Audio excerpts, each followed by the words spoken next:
चार हैं। मंगल शरण श्रेष्ठ अरहत सिद्ध वसादु गण। धर्म जैन जग ज्येष्ठ तीर्थंकर जिन देव की। जिन वाणी को ध्याय सार्वधर्म संक्षेप से। कहूँ चित्त हुलसाए। द्वितीय डाल। श्री जिन मुख निर्गत शास्त्र बोध। नययुत ना पूर्वा पर विरोध। ताही से वस्तु स्वरूप सिद्ध। संसार बंध मुक्ति प्रसिद्ध। सर्वप्रथम जैन दर्शन में गृहस्थों के लिए विशेष रूप से कितने तत्व बताए गए हैं? 3 तत्व बताए गए। उनमें पहले तत्व का वर्णन देव के रूप में कल आपने सुन लिया है। उसी में दूसरा तत्व है शास्त्र। इस शास्त्र के विषय में भी कुछ विशेषताएं होती हैं जो आप जान सकते हैं और इन 2 लाइनों में भी कुछ समझ सकते हैं। श्री जिन मुख निर्गत शास्त्र बोध। शास्त्र वह है जो जिन मुख से निर्गत हो। ऐसा ही क्यों? जिन मुख से ही निकला हुआ शास्त्र शास्त्र क्यों?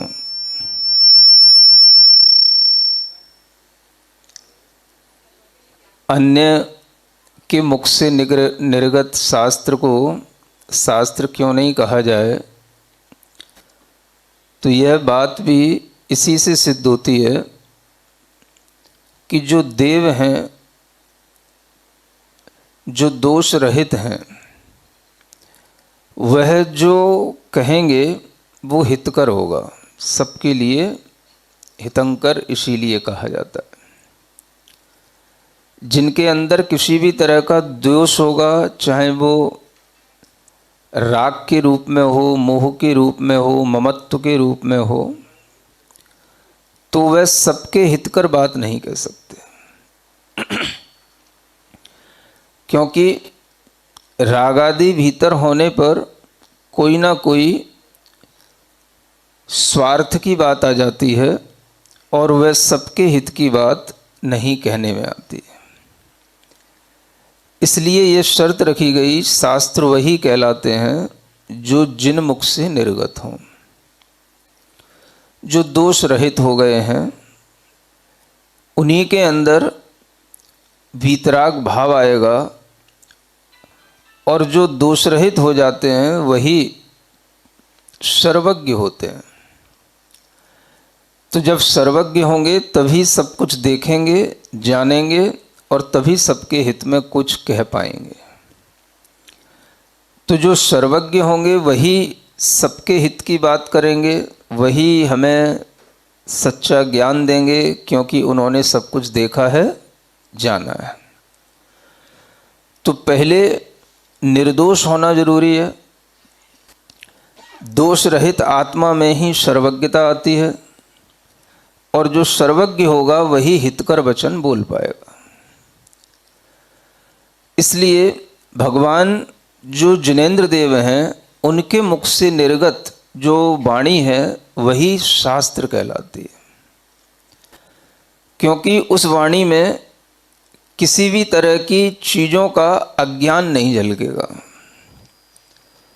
उस वाणी में कोई भी चीज़ें स्वकल्पित नहीं होंगी। उस वाणी में कोई भी चीज़ें चाहे सूक्ष्म हो चाहे अति सूक्ष्म हो, वह सब हमारे लिए बताई जाएंगी। जो हमें दिख भी नहीं रहा है वो भी उस वाणी में बताया जाएगा, क्योंकि वो सर्वज्ञ हैं।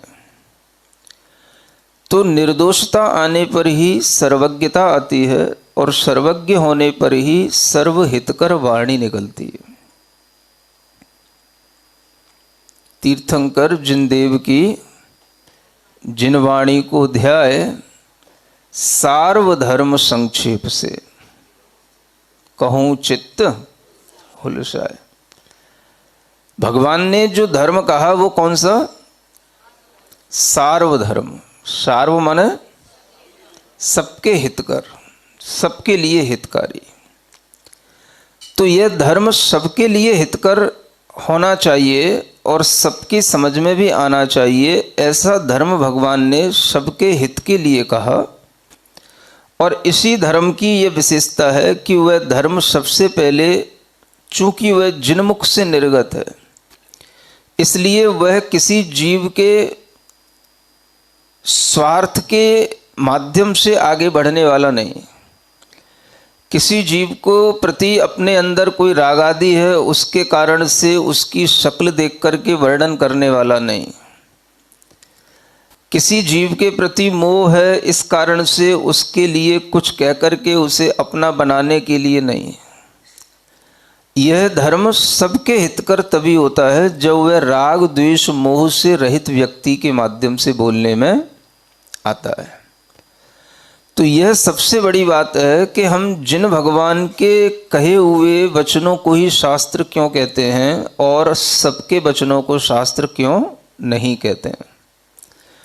तो इसीलिए तीन तत्वों में सबसे पहले देव को रखा, और देव भी कौन तो उनके बारे में कल बता दिया। अब आपके सामने शास्त्र की जब बात आती है तो उन्हीं की बताई हुई बात का नाम शास्त्र है।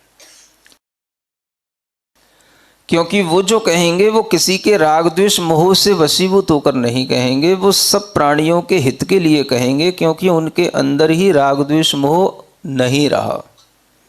ये उनकी निर्दोषता से सिद्ध हो गया। तो इस तरह से निर्दोष रूप से यह भीतर से उस वक्ता की निर्दोषता की सिद्धि हो जाने पर ही उसके वचनों की प्रामाणिकता मानी जाती है। क्या कहा? वचनों की प्रामाणिकता कैसे बनेगी? वक्ता की प्रामाणिकता से। और वक्ता की प्रामाणिकता कैसे बनती है? निर्दोषता से। अगर वह राग द्वेष मोह से रहित होगा तभी हमें राग द्वेष मोह से रहित होने वाले मार्ग पर ले जाएगा। तभी उसकी वाणी में जो कुछ भी कहा जाएगा वह राग द्वेष मोह को जीतने के लिए होगा, राग द्वेष मोह से हटने के लिए होगा। तो भगवान की वाणी का सबसे बड़ा जो लक्ष्य है, उपदेश है, वह आचार्यों ने यही कहा है। जैसा आपके सामने वक्ता होगा उसके वचन भी उसी प्रकार के होंगे, और उन वचनों को जो स्वीकार करेगा वह भी उसी तरह के मार्ग पर चलने वाला हो जाएगा। तो भगवान जब स्वयं राग द्वेष मोह से रहित हुए तो उनकी वाणी में कहीं पर भी राग द्वेष मोह का पोषण नहीं होगा, और जो उनकी वाणी को सुनेगा मानेगा वो भी राग द्वेष मोह से रहित होकर के निर्दोष बनेगा, सर्वज्ञ बनेगा, वो भी सबके लिए हितकर होगा। तो ये इस तरह का एक शुद्ध मार्ग है, जिस मार्ग में, जिस उपदेश में सबसे पहले यही कहा जाता।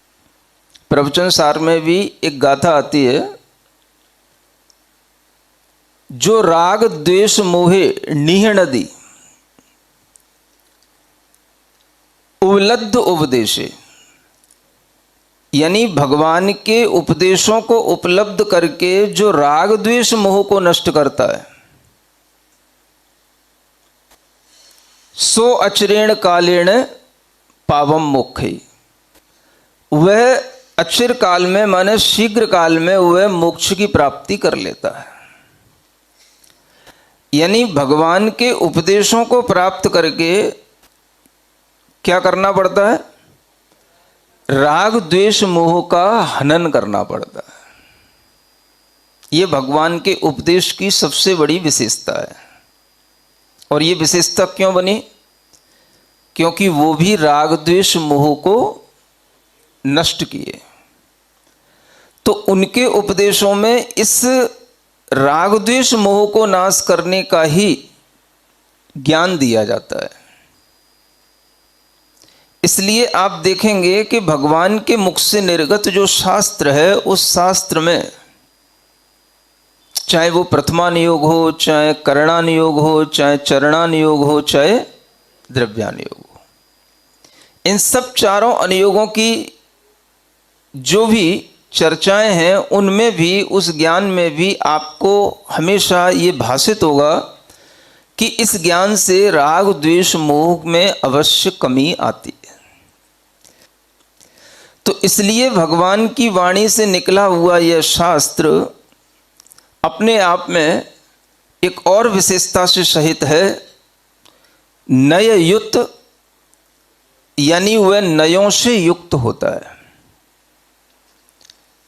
नय कहते हैं वस्तुओं के अंदर जो अनेक धर्म होते हैं, उन धर्मों को जानने का जो अपना ज्ञान होता है, या किसी एक विशेष दृष्टिकोण को हम जब प्राप्त करते हैं तो उसका नाम नय है। तो भगवान की वाणी नययुक्त है।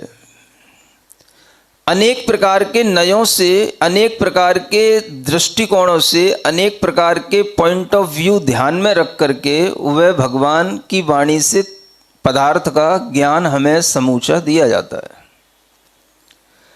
तभी वह पदार्थ पूर्ण रूप से जानने में आता है। तो भगवान की वाणी में नयों का भी ज्ञान है और पूर्वा पर विरोध नहीं है। नय युक्त ना पूर्वा पर विरोध। नयों से युक्त है लेकिन पूर्वा पर विरोध नहीं है। मतलब कि आपको कभी सुनने में लग जाए कि जैसे विरोध की बात हो रही है। हम कहें हमारी आत्मा नित्य है कि अनित्य है। क्या सुना? आत्मा नित्य है कि अनित्य है? तो हमने कहा कि आत्मा नित्य है, तो सामने वाला कहता है फिर मर क्यों गए, चले क्यों गए, हमारे सामने अब दिख क्यों नहीं रहे हो? नहीं समझ में आया? तो अनित्य हो गया। तो आत्मा को नित्य भी कहा, फिर अनित्य भी कहा। अगर हमने केवल नित्य कहा होता तो विरोध हो जाता। अब विरोध इसमें भी हो जाता है कि जब आपने नित्य भी कह दिया तो फिर आपने अनित्य भी कह दिया, तो आप दोनों ही चीज़ों को मान रहे हैं। तो ये विरोध का कारण नहीं है, ये विरोधी बातें हैं। लेकिन इन विरोधों को दूर किया जाता है नए ज्ञान के माध्यम से। किससे? नए ज्ञान।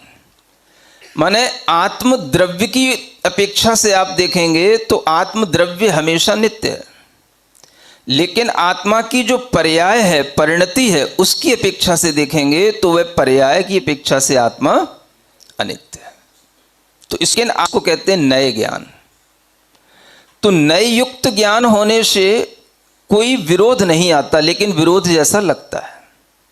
तो वो विरोध का समापन तो नयों से हो जाता है, क्योंकि अलग अलग दृष्टिकोण से वह वस्तु अलग अलग रूप में हमें दिखाई देती है, जानने में आती है। फिर एक विशेषता यह है कि पूर्वा पर विरोध नहीं होना चाहिए कथन करने की पद्धति में। यानी पहले आप कहीं पर मोह राग द्वेष को बढ़ाने वाली बात कहे हो और फिर बाद में आप मोह राग द्वेष को घटाने वाली बात कहे हो।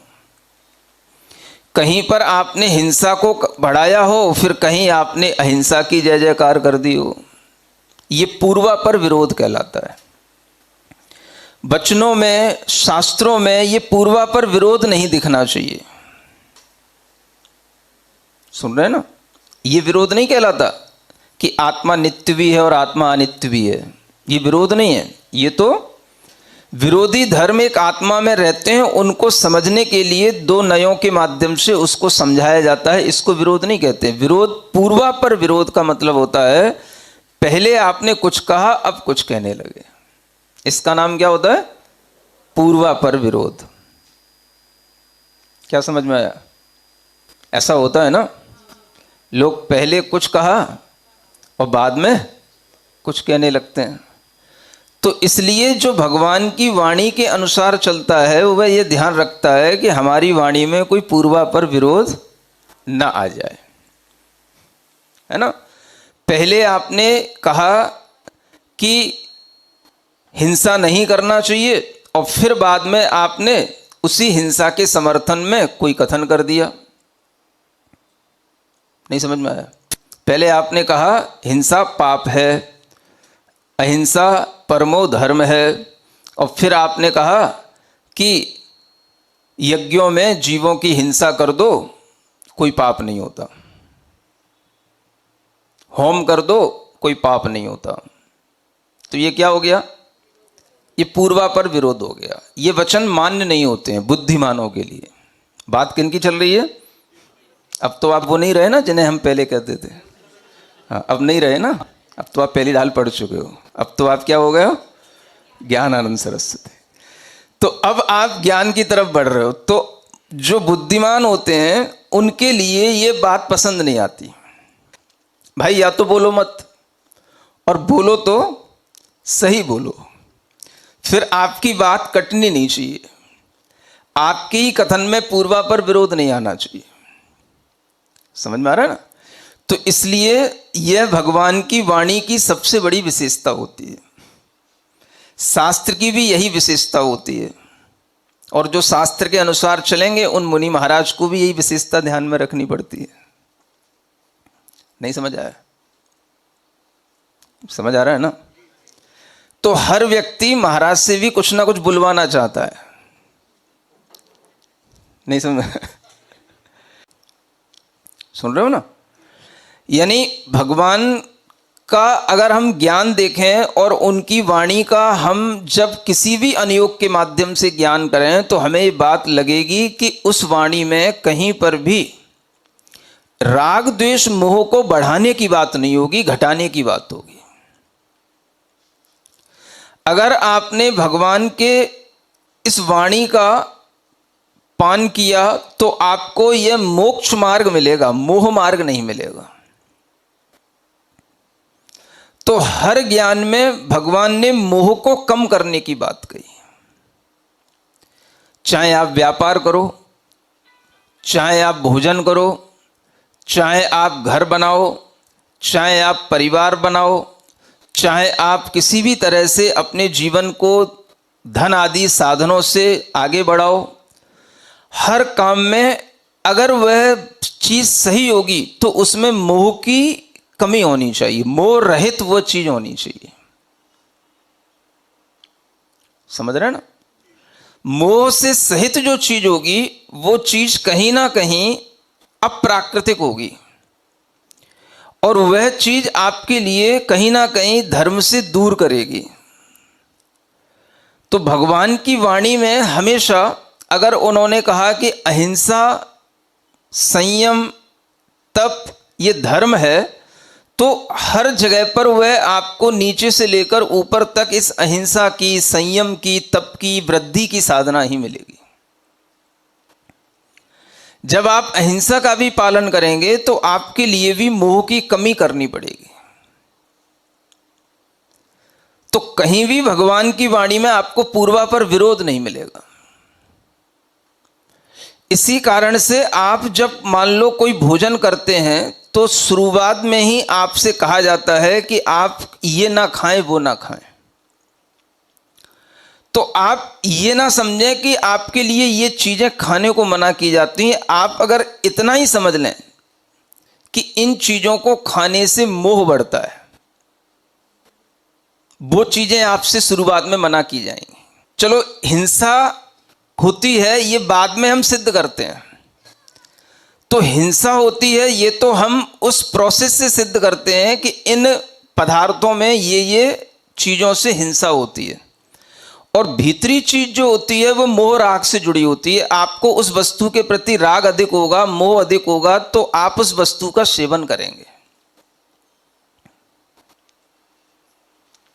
बताओ कौन सी चीज खाने को मना किया जाता है?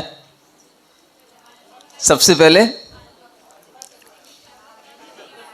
और उससे पहले आलू प्याज से भी पहले कुछ मना किया जाता है? तो मद्य मांस मधु, सुन रहे हो?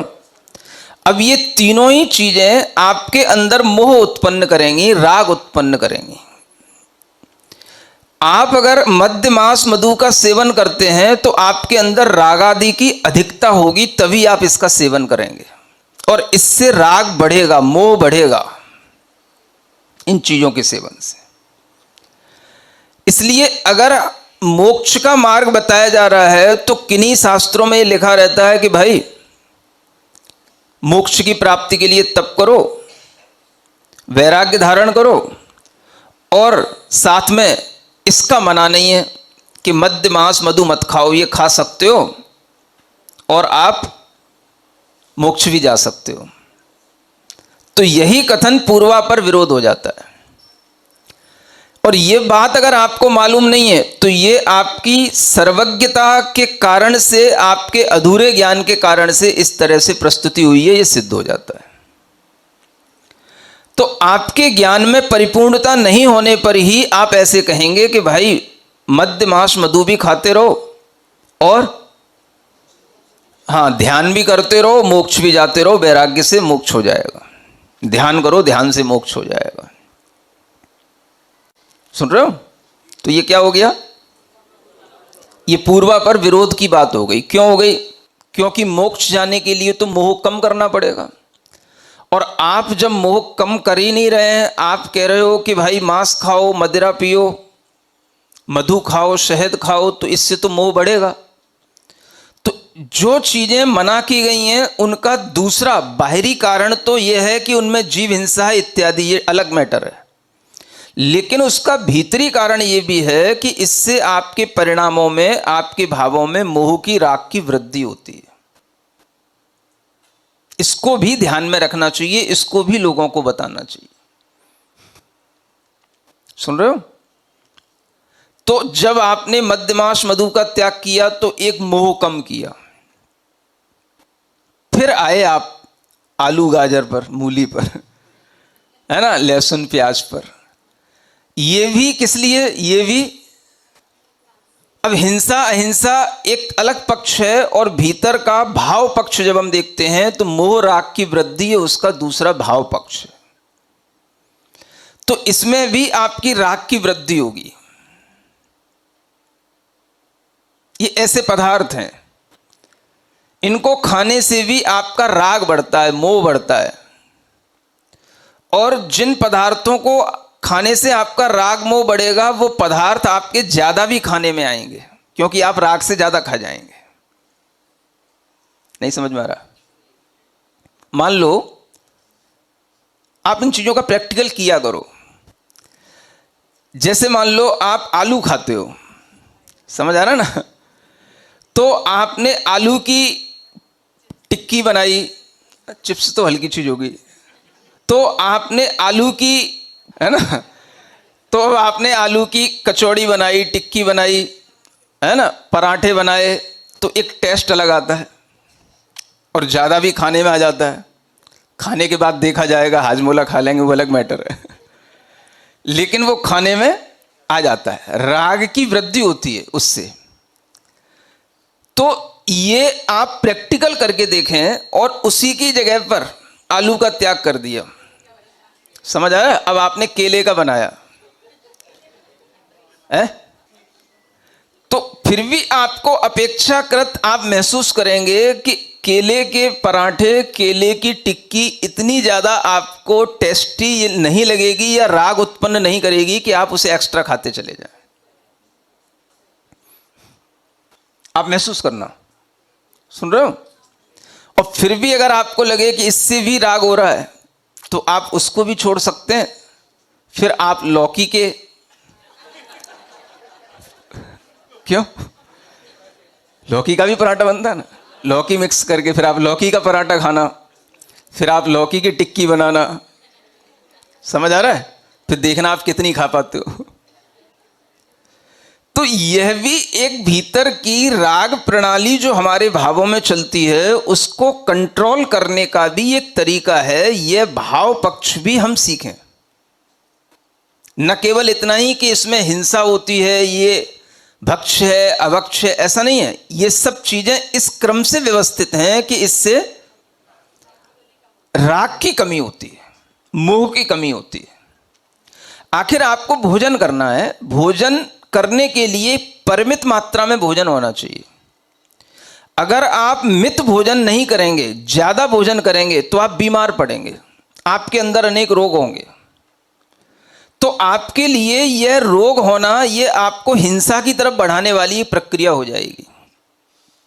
तो आपका भोजन मित हो, तो मित भोजन उतना ही होता है जिससे हमारा पेट आराम से, जो भूख लगी है बस उस भूख की पूर्ति हो जाए, वो मित भोजन है। और हम भूख को ध्यान ही ना दें। क्या मतलब भूख से? हम ध्यान दे रहे हैं पेट को कि हमारा पेट कितना बड़ा है, हमारी भूख कितनी ज़्यादा है। हम जितनी ज़्यादा भूख होगी उतनी ज़्यादा स्वस्थ होंगे, उतना ज़्यादा खाएंगे उतना ही ज़्यादा हम बलिष्ठ होंगे, जितना हम बलिष्ठ होंगे उतनी ही हम लंबी उम्र जिएंगे। हमने ये सोच रखा है। नहीं समझ में आ रहा? तो अपनी मानसिकता देखो। आप केवल शरीर के लिए भोजन मित देंगे, परिमित भोजन होगा, जितना वह शरीर मांग रहा है, तो वह भोजन आपके मोह को बढ़ाने के लिए नहीं होगा। वो भोजन आपके शरीर को चलाने के लिए होगा, वो आपके स्वास्थ्य को बनाए रखेगा, आप लंबे समय तक साधना करेंगे। अगर आपने भोजन पर ध्यान नहीं दिया, आपका भोजन राग की अधिकता से एक्स्ट्रा होता रहा, तो वो आपके शरीर में अनेक रोग करेगा, और फिर वही रोग आपके लिए धर्म ध्यान में बाधक बनेगा, आपको लंबे समय तक धर्म नहीं करने देगा। समझ आ रहा है? तो ये भीतर का विज्ञान मोह राग के अभाव के साथ चलता है। तो आचार्यों ने हमेशा भोजन को देखने के लिए, समझने के लिए, भोजन के विज्ञान पर विचार करने के लिए हमेशा कहा है। कितनी बार करना, कितना खाना, जरूरत है कि नहीं, कि एक नियम ही बना लिया है कि हमें रोजाना खाना ही है, और खाना भी है तो फिर उसकी कुछ नियमितता भी है कि नहीं, कौन सी चीज़ें हमारे लिए उपयोगी हैं, कौन सी चीज़ें अनुपयोगी हैं। इन सब का अगर हम विचार नहीं करेंगे तो हम रोगी होते चले जाएंगे। तो गृहस्थ के लिए विशेष रूप से, क्योंकि उसके पास सब कुछ होता है, इसलिए गृहस्थ के लिए विशेष रूप से ये बात ध्यान में रखने की होती है कि हमारा भोजन कैसा हो? मित हो। मित माने परिमित मात्रा में ही लेना चाहिए। वह मित होगा तो हितकारी होगा, और अगर आपके लिए वह परिमितता नहीं रहेगी तो वह आपके इन्हीं भोजनों के माध्यम से आएगी। नहीं समझे? आप लौकी कितनी ज्यादा खा सकेंगे बताओ? उससे ज्यादा आप केला खा जाएंगे, और उससे भी ज्यादा आप आलू खा जाएंगे। समझ आ रहा है? तो यह जो प्रपोर्शन है खाने का, ये किस पर डिपेंड कर रहा है? ये उन पदार्थों से जुड़े हुए राग पर डिपेंड कर रहा है। समझ आ रहा है ना? इसलिए अगर आप राग की कमी चाहेंगे तो आपके लिए इसी तरह का भोजन होना चाहिए, जो भोजन आपके लिए राग वृद्धि का कारण न बने। सुन रहे हो कि नहीं? बस महाराज यही बातें मत कहा करो आप, बाकी सब सम्यक ज्ञान की बातें बताओ, आप बस ये भोजन पान की बातों पर मत समझाया करो ज्यादा। जैन लोगों के साथ सबसे बड़ी दिक्कत यहीं पर है। मोक्ष मार्ग की प्राप्ति हो, मोक्ष मार्ग पर चलें, सम्यक दर्शन ज्ञान चारित्राय नमः सब पढ़ेंगे, लेकिन मोह मार्ग में कमी ना हो जाए। हा? तो भगवान की वाणी पूर्वा पर विरोध हो जाएगी। अगर पहले तो हमने मोह को बढ़ाने वाली बात कही और लास्ट में हमने मोह को घटाने वाली बात कही, तो ये बात क्या हो जाएगी? पूर्वा। इसलिए भगवान की जो वाणी है उसमें शुरू से ही जो आचार संहिता है, या कोई भी खाने पीने की चीजें हैं, चाहे वो चरणान योग भी एक धर्म है, तो वो इसीलिए है क्योंकि उसमें भी क्या बताया गया? आप निरंतर मोह राग द्वेष का हनन करें। अगर आपने जिनेंद्र भगवान के उपदेशों को प्राप्त किया है तो आपको मोक्ष की प्राप्ति होगी, तो आपको सुख की प्राप्ति होगी। तो आहार विज्ञान में भी मोह विज्ञान जितना कम होगा उतना ही वो आहार आपके लिए सात्विक होगा, उतना ही वह आहार आपके लिए सुख देने वाला होगा। ये निष्कर्ष निकलता है। समझ आ रहा है? आपके अगर ज्ञान में नहीं है तो आप वही चीजें खाएंगे जिनसे मोह की वृद्धि होती है। और आप देख लेना, जिन चीजों से मोह की वृद्धि होगी वो चीजें अधिक हिंसात्मक भी होंगी या अधिक उनमें कुछ ज्यादा मिठास होगी, गाढ़ापन होगा, जिसके कारण से आपके अंदर वह शुगर बढ़ेगी, एसिडिटी बढ़ेगी, वो आपके लिए स्वास्थ्य में हानि पहुंचाएंगी। मान लो हम आलू की बात करें तो आलू में कार्बोहाइड्रेट जरूरत से ज्यादा होता है, शुगर बहुत होती है। समझ आ रहा है? और केले की बात करें तो आलू की अपेक्षा से उसमें कम होगी, और लौकी की बात करें तो और कम होगी। एक बात बताई जाती है साइंस में कि हम क्षारीय भोजन करें, एल्कलाइन फूड होना चाहिए हमारा। तो ये भी इसी बात पर, इसी चीज पर, इसी साइंस पर डिपेंड करता है। आप देख लो, आलू में एसिडिटी ज्यादा मिलेगी आपको। समझ आ रहा है? क्योंकि उसमें वह स्वीटनेस ज्यादा है। फिर उसके बाद में केले में कम मिलेगी, और लौकी एल्कलाइन भोजन में आती है, उसमें क्षारीय गुण ज्यादा होते हैं। तो इस दृष्टि से भी अगर हम देखें तो ये बिल्कुल सही बात बैठती है कि हम जिस भोजन को कर रहे हैं वह भोजन हमारे लिए हितकर होगा, तो वही भोजन हितकर होगा जिसमें राग द्वेष मोह की कमी हो रही होगी। समझ में आ रहा है ना? तो ये बात ध्यान में रख करके भगवान की वाणी शुरू से ही आपको इसी रूप में आगे बढ़ाती है, राग द्वेष मोह का अभाव करते हुए आगे चलें। यही बात आपके भोजन के साथ है, यही बात आपके पान के साथ है। पान माने पीने वाली चीजें, मदिरा भी पीने की चीज है, फिर शरबत भी पीने की चीज है, जूस वगैरह, और पानी भी पीने की चीज है। सुन रहे हो? फिर पानी में भी ठंडा पानी फ्रिज का भी अलग है, मटके का अलग है, और नॉर्मल अलग है, कुनकुना अलग है। इन सब में इसी तरीके का ये राग का प्रोपोर्शन कम होता जाएगा। अब आप देख लो कौन सा आपको चूज करना है। हितकर क्या है? अब आप शुरू से चलना शुरू करो। मदिरा पीना हितकर है कि फिर जो है जूस पीना हितकर है? कितना जूस पीना भी नुकसानदेह होता है।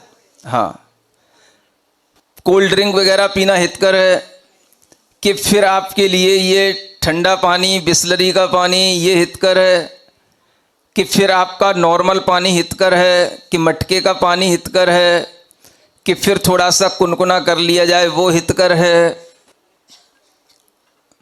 अगर आपको विज्ञान थोड़ा सा आता हो तो आपको समझ में आ सकता है कौन सा पानी हितकर है। तो हल्का कुनकुना पानी हितकर होता है। समझ आ रहा है क्यों होता है? अब आप देख लो, राग किससे होता है? गर्म पानी से होता है, कुनकुने से होता है कि ठंडे से होता है? समझ में आ रहा है? तो आप ये महसूस करो, बच्चे को ठंडा पानी क्यों अच्छा लगता है? वो राग पैदा करता है। मुंह में जाएगा ठंडा ठंडा अच्छा लगेगा, कंठ में जाएगा ठंडा ठंडा अच्छा लगेगा, पेट में जाएगा थोड़ी देर के लिए ठंडा ठंडा अच्छा लगेगा। अच्छा तो लगेगा, लेकिन उसका नियमित अगर वो सेवन करता रहेगा तो धीरे धीरे उसके लिए अनेक तरह की पेट की बीमारियां होने लग जाएंगी। क्योंकि ठंडा पानी अगर ज्यादा भी ठंडा है तो वो किडनी के लिए बहुत नुकसानदेह होता है। ठंडा पानी आपकी पाचन शक्ति को मिटा देता है। ठंडा पानी अधिक पिएंगे आपको भूख अच्छी नहीं लगेगी, आपकी पाचन शक्ति बिगड़ जाएगी। और फिर भी आप ठंडा पानी नियमित रूप से ज़्यादा पिएंगे तो आपके लिए वह कफ की विकृति आएगी, आपको अनेक तरह के कफ विकार पैदा होंगे। तो रोग हुए तो धर्म से दूर हुए। नहीं समझ में आया? रोग हुए माने धर्म से दूर हुए। तो यही चीज समझ में आने लग जाए तो ये शास्त्र जिनवाणी जो हमारे लिए है, इसका मर्म हमें समझ में आए। पूर्वापर विरोध के साथ कोई बात नहीं है। माने भोजन, पान, विज्ञान, चलना फिरना, व्यापार, जो कुछ भी कहा गया है वो इसीलिए कहा गया आप इसका उपयोग अहिंसात्मक तरीके से करते हुए, मोह राग की कमी करते हुए इन सब चीजों से अपने जीवन को आगे बढ़ाएं।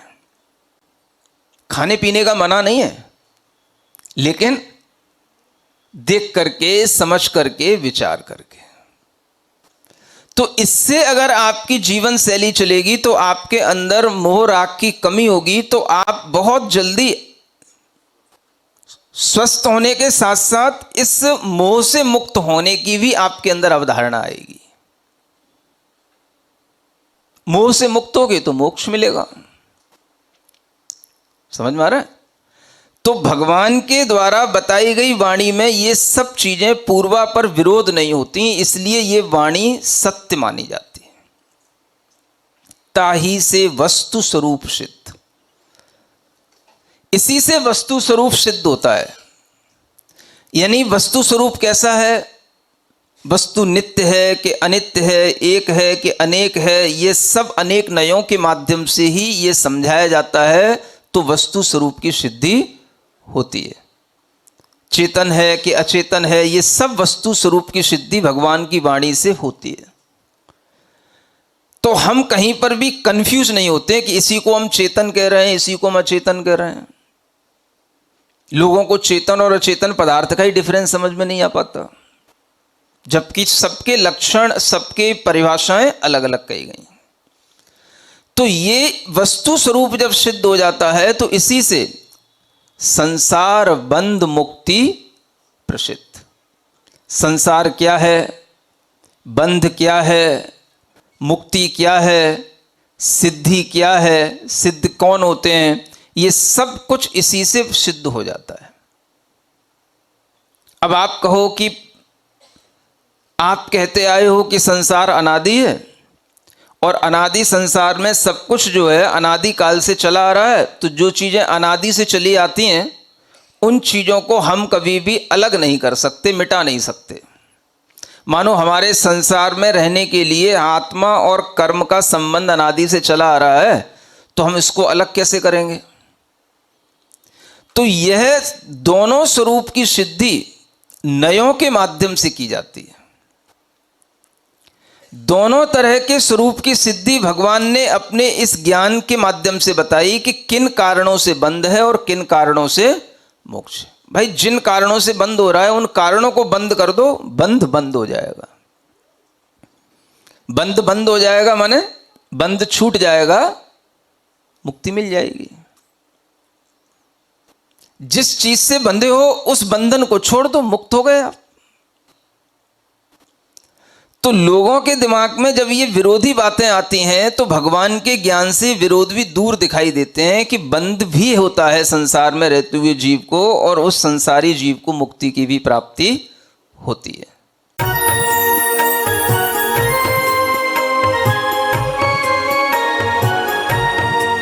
पश्चिम बंगाल